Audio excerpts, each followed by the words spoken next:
This wasn't a war for territory. It wasn't a conflict born from political maneuvering or some distant border dispute. This was a war of pure, raw vengeance. It began not with the clash of armies, but with the searing crack of a whip on a queen's back and the cries of her young daughters. A Roman governor, a man blinded by greed, thought he could break a woman, her family, and her people. He thought he could humiliate them into submission. Instead, he unleashed a firestorm. He lit a fuse on a powder keg of resentment that had been simmering for years, and in doing so, he created a warrior queen who would rise from the ashes of her own life to burn Roman Britain to the ground. To understand the kind of fury that drives a queen to level cities and kill tens of thousands, you have to understand the world she lived in and the betrayal that started it all. In the middle of the 1st century AD, a huge chunk of southern Britain was under the thumb of the Roman Empire. The conquest was still fresh, the wounds still raw. Some British tribes, however, were given a fragile illusion of freedom. They became client kingdoms, allies of Rome who could govern themselves as long as they never forgot who was really in charge. One of these tribes was the Iceni, who lived in what is now Norfolk, in eastern England. Their king was a man named Prasutagus. For years, he walked a dangerous tightrope, balancing the pride of his people with the demands of the empire. He'd lived a long, wealthy life by keeping the peace, and he desperately wanted that peace to continue after he was gone. As he lay on his deathbed around 60 AD, he came up with what he thought was a clever plan. He drafted a will naming the Roman Emperor, the infamous Nero, as a co-heir to his kingdom, right alongside his own 2 daughters. It was a strategic gamble, a show of loyalty meant to satisfy Roman honor and protect his wife, Queen Boudica, and their children. He trusted that this would be enough. He was tragically, fatally wrong. The ink on Prasutagus' will was barely dry when the Roman authorities showed up to reveal its true worth. Nothing. To the Romans, the will of a barbarian client king was an annoyance, not a contract. Local Roman law didn't recognize female heirs anyway, and the idea of sharing power with a British chieftain's daughters was laughable to them. The provincial procurator, a man named Catus Decianus, saw an opportunity not for diplomacy, but for plunder. Prasutagus' attempt to play nice was seen as weakness. His kingdom wasn't going to be shared. It was going to be swallowed whole, his property seized, his people crushed. What happened next wasn't just a political takeover. It was a campaign of calculated cruelty meant to break the Iceni's spirit. Roman officials stormed the royal home, grabbing ancestral lands and looting the wealth of the tribe's nobles.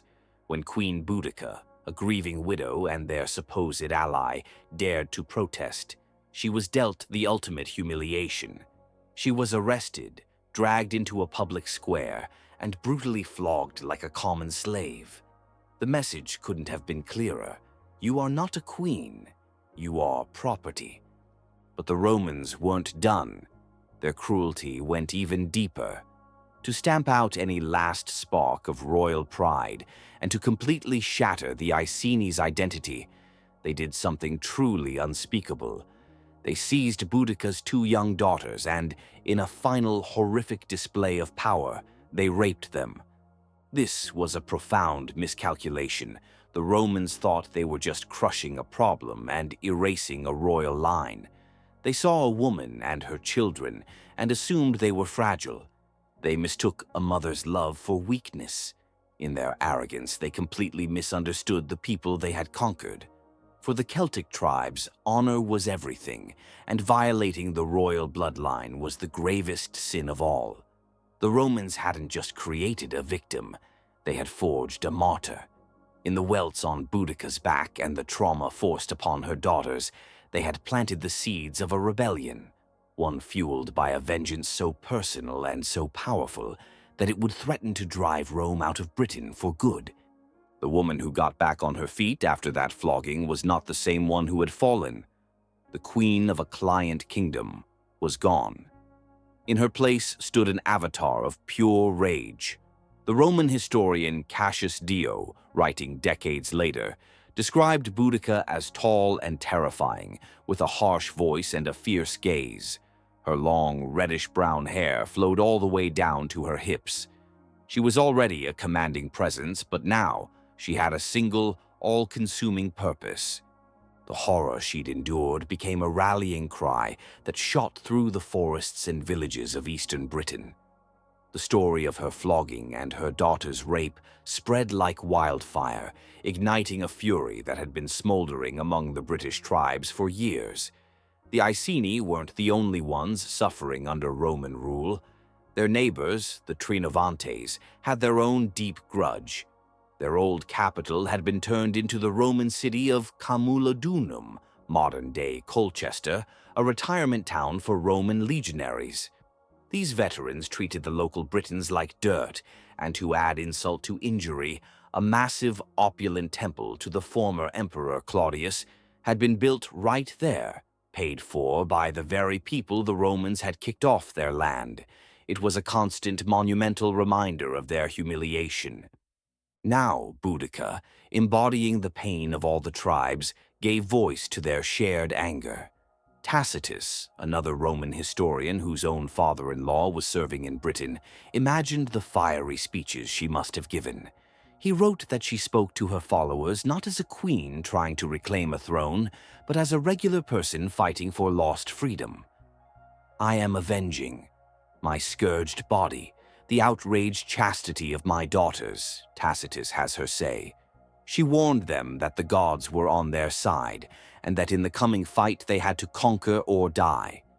"This is a woman's resolve," she declared. "As for men, they may live and be slaves." It was a challenge no chieftain could ignore. She united the Iceni, the Trinovantes, and other smaller tribes, forging a massive rebel army. Roman sources, probably inflating the numbers to make their own victory seem bigger later on, put her forces at over 100,000 strong. This was no longer just about the Iceni. This was a full-blown insurrection, and this vast, enraged army had one target in mind, the symbol of their oppression, the city of Roman veterans, Camulodunum. Camulodunum was a city living on borrowed time. It was a symbol of Roman might that was really a hollow shell. It was a colonia, a retirement community for legionary veterans, the same men who had conquered Britain and were now living off the land. But in their arrogance, they'd ignored the first rule of Roman military planning: build a wall. The city's defenses had been torn down, leaving it totally exposed, a ripe fruit waiting to be picked. The timing of the attack was perfect. The Roman governor of Britain, the experienced general Gaius Suetonius Paulinus, was hundreds of miles away on the other side of the island, fighting Druids on the island of Mona, now Anglesey in Wales. He'd taken the bulk of Rome's army with him, leaving the entire southeast dangerously undefended. When news of the Briton horde reached Camulodunum, panic erupted. The retired soldiers, long past their prime, were no match for the tidal wave of fury rolling toward them. They sent a desperate plea for help, but the procurator, Catus Decianus, the very man whose greed started all this, sent only 200 poorly equipped troops. It was like trying to stop a tsunami with a picket fence. The assault wasn't a battle, it was a slaughter. Boudica's army poured into the undefended city like a force of nature, driven by years of pent-up rage. Roman historians describe scenes of unbelievable brutality. Civilians were cut down in the streets. No one was spared, regardless of age or gender. It was a methodical annihilation. Cassius Dio even wrote that the most distinguished women were taken to a sacred grove and impaled on spikes in grotesque rituals. The last Roman defenders fled to the one place they thought was safe, the massive stone temple of Claudius.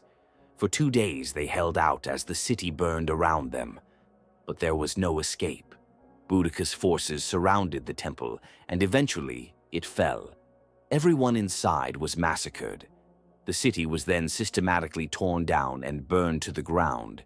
To this day, archaeologists can identify a thick red and black layer of burnt debris from this attack, a scar on the earth known as the Boudican destruction layer. Nearby, the Roman Ninth Legion, led by Quintus Petilius Carialis, was racing to save the city. They were too late. They marched straight into an ambush. The rebel army, fresh off their victory, fell on the legion with overwhelming force. The Roman infantry was wiped out. Carialis and a few of his cavalrymen barely escaped with their lives, fleeing in disgrace. The fall of Camulodunum sent a shockwave across the province. The first blow had landed, and it was devastating. Catus Decianus, the procurator, finally realizing the cataclysm he had started, fled in terror to Gaul. For the Britons, it seemed the gods were on their side. For the Romans, it was the start of a nightmare. But for Boudica, this was just the beginning. With Camulodunum in ruins and a Roman legion shattered, Boudica's rebellion gained a terrifying momentum.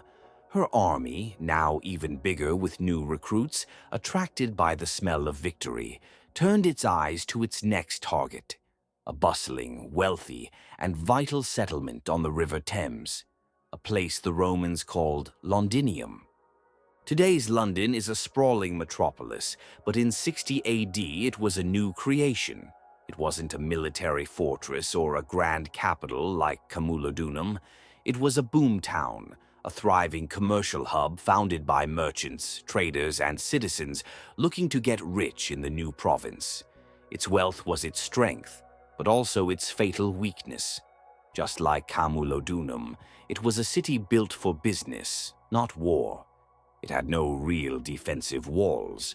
By now, word had finally reached Governor Suetonius Paulinus in Wales.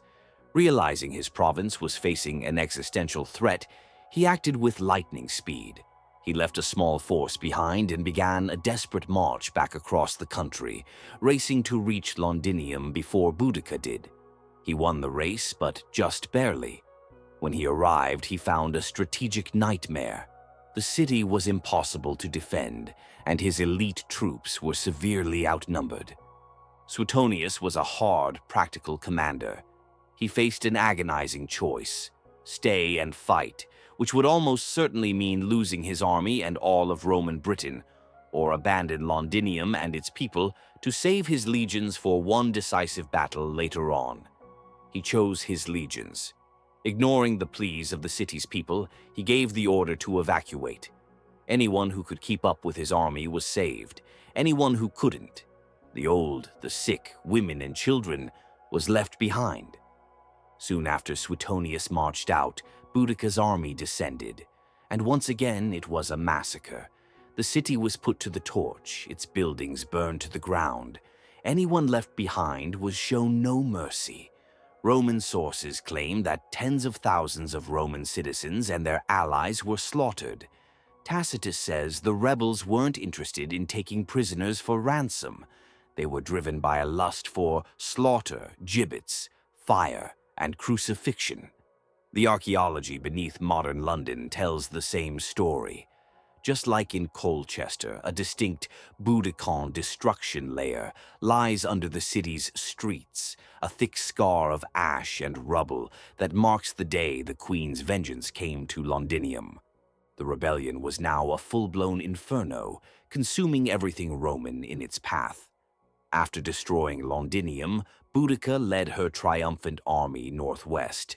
Their third major target was Verulamium, near modern-day St. Albans. Verulamium was another prosperous Romanized town. It was a municipium, meaning its people had a form of Roman citizenship. It was a showcase for the supposed benefits of Roman rule, a place where Britons had started to adopt Roman customs and architecture. To Boudica, this made it a city of collaborators, a symbol of everything she was fighting against.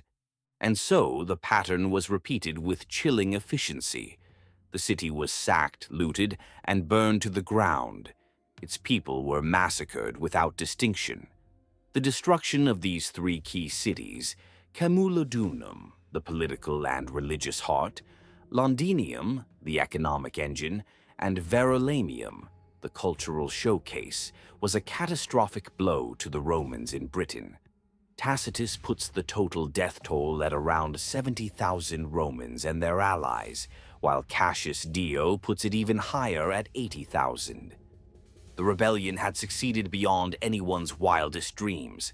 A queen, seeking revenge for a deeply personal crime, now led a victorious army that had wiped the three most important Roman cities in Britain off the map. To the Britons, it must have felt like victory was just around the corner. The hated invaders were on the run, their cities smoldering. News of the disaster eventually reached Rome itself, and the historian Suetonius wrote that Emperor Nero was so shaken he actually considered abandoning Britain altogether. The province was hanging by a thread, and its fate now rested on one man, General Gaius Suetonius Paulinus, and the few legions he had left. While Boudica was carving a path of destruction, Gaius Suetonius Paulinus was in a desperate race against time. He was a classic Roman commander, disciplined, experienced, and utterly ruthless. He'd been sent to Britain to finally crush the rebellious island, and his campaign against the Druids was supposed to be a key part of that. Instead, it left him in exactly the wrong place at the worst possible time. His choice to abandon Londinium was brutal, but it was the right military call. He knew his small force would have been swallowed by Boudica's massive army. His only hope was to pull his remaining strength together, pick his own battlefield, and force one decisive showdown. He regrouped his own 14th Legion and parts of the 20th. He sent an urgent message to the 2nd Legion in the southwest to join him. But in an act of shocking insubordination, its commander, Ponius Posthumus, refused the order, either because he feared an uprising in his own territory or because he was too scared to risk his men. That left Suetonius with about 10,000 professional soldiers. He was facing a rebel army that Cassius Dio claims was as large as 230,000. While that number is almost certainly exaggerated by the Romans to make themselves look better, there's no question they were catastrophically outnumbered. But Suetonius wasn't just a general. He was a psychologist. He knew the strengths and weaknesses of both armies. His legionaries were a professional fighting machine, highly trained, heavily armored, and ruthlessly disciplined. The Briton army was a massive tribal host. They were ferocious and motivated, but they were also lightly armored, less disciplined, and relied on one giant frenzied charge to overwhelm their enemies. Suetonius knew that if he could control the fight, he could turn the Britons' numbers into their biggest weakness. He started looking for the perfect battlefield, a place where Roman discipline could crush brute force. He found it along a Roman road called Watling Street, at a spot we still haven't identified for sure today. The spot Suetonius chose was a work of tactical genius. It was a narrow gorge with a thick forest protecting his back and steep, wooded slopes guarding his sides. The Britons could only attack him from the front, across an open plain that squeezed into the mouth of the gorge. This terrain would act as a funnel, forcing the huge Briton army to bunch up, making their numbers useless. As the Britons arrived, their confidence was absolute. They were so sure of victory that they brought their families along to watch the show. They set up their supply wagons in a huge crescent behind their own lines, which effectively blocked their only path of retreat. A fatal error. Boudica, standing in her chariot with her daughters, gave one last fiery speech, telling her warriors to fight for freedom and avenge their people. Then, with a deafening roar, the Great British Charge began. A terrifying wave of humanity, painted bodies, flowing hair, and long swords surged across the plain, aimed straight at the thin red line of Roman soldiers waiting silently in the gorge. Suetonius let them come. He held his nerve, ordering his men to stand their ground. The legionaries waited, shields locked together until the front of the charge was just a few dozen yards away. Then came the order. A storm of Roman javelins, the heavy pila, filled the air. These weapons were engineered not just to kill, but to have their soft iron shafts bend on impact, making enemy shields impossibly heavy and useless. The first volley tore into the charging horde, staggering the attack. The second volley followed, shredding the front lines and turning the charge into a confused, stumbling pile of men, tripping over the dead and dying. Before the Britons could recover, Suetonius ordered the advance. The legions pushed forward in tight, wedge-shaped formations. It was like a disciplined battering ram hitting a disorganized crowd. The Roman gladius, a short stabbing sword, was far deadlier in the crush of bodies than the Britons' long slashing swords. Protected by huge shields and steel helmets, the legionaries methodically carved through the mob. The auxiliary troops on the flanks pushed forward while the Roman cavalry charged from the sides, smashing into the British flanks and starting the encirclement. The result was a slaughter. The Britons' charge had failed, their momentum was gone, and as they tried to fall back, panic took over. But there was nowhere to go. They were trapped between the Romans in front and their own wagons behind them. The battle turned into a one-sided massacre. The Romans, feeling no pity after the destruction of their cities, spared no one. Tacitus grimly notes that even the women in the wagons and the pack animals were killed, their bodies adding to the heaps of the dead. The numbers Tacitus gives are staggering. 80,000 Britons killed for the loss of only 400 Romans. Even if the Briton number is inflated, Roman losses were devastatingly low. In a single brutal afternoon, the Great Rebellion was crushed. In that blood-soaked gorge, the dream of a free Britain died. The scale of the defeat was absolute. The massive army Boudica had built was gone, and with it, any real hope of driving the Romans out. For Queen Boudica, surrender was not an option. She would never let herself be paraded through Rome in chains, a spectacle for the empire that had brutalized her and her daughters. How she died is recorded differently. Tacitus says she took poison, choosing a quick death over capture. Cassius Dio claims she simply fell ill and died, and was given a hero's burial by the survivors. Whatever the cause, her death was the final nail in the coffin of the revolt. Her daughters are never mentioned again, their fates lost to history. The Roman payback was swift and merciless. Suetonius, his power now unquestioned, unleashed his legions on the rebel tribes. He burned villages, slaughtered livestock, and forced a famine on the survivors. His actions were so brutal that they actually worried Rome. The new imperial procurator sent to replace the disgraced Catus Decianus told Emperor Nero that Suetonius's endless cruelty would just inspire another rebellion. Eventually, Nero recalled Suetonius and replaced him with a governor who favored a softer approach, realizing you can't hold a province by terror alone. As for Ponius Postumus, the commander who had refused to join the final battle, when he heard of the glorious victory he had denied his men, he fell on his own sword in shame. The Boudican revolt was the biggest threat Roman rule ever faced in Britain. It came terrifyingly close to succeeding, so close that the emperor himself thought about pulling out. But its failure sealed the fate of southern Britain for the next 350 years. The Romans rebuilt their ruined cities, strengthened their forts, and tightened their grip. The great fire of rebellion had been put out, drenched in the blood of those who dared to light it. So what do we make of the queen who burned Roman cities to the ground? Was she a righteous freedom fighter, a national hero avenging an unspeakable crime? Or was she, as the Romans saw her, a brutal terrorist who oversaw the massacre of tens of thousands of civilians?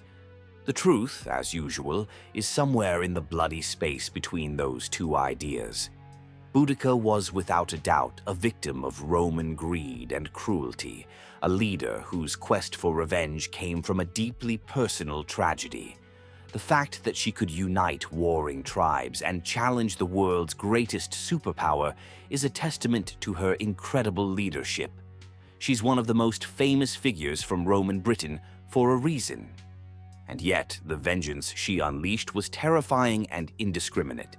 The fires of Camulodunum, Londinium, and Verulamium killed not just soldiers, but men, women, and children. Her story is a stark reminder that wars of liberation are rarely clean, and that the line between justice and vengeance can get hopelessly blurred. Over the centuries, though, her legend has been polished. She was rediscovered during the reign of another powerful English queen, Elizabeth I, as a patriotic symbol of British defiance against the Spanish Armada. During the Victorian era, when the British Empire spanned the globe, she was ironically celebrated as a hero of resistance against a foreign empire, an irony that seemed completely lost on the Victorians.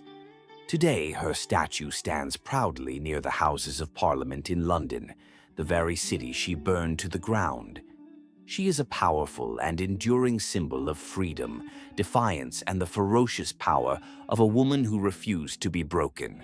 Her rebellion failed, but her story lives on, an immortal echo through 2,000 years of history, a testament to the human spirit's power to rise up against tyranny, no matter what the odds.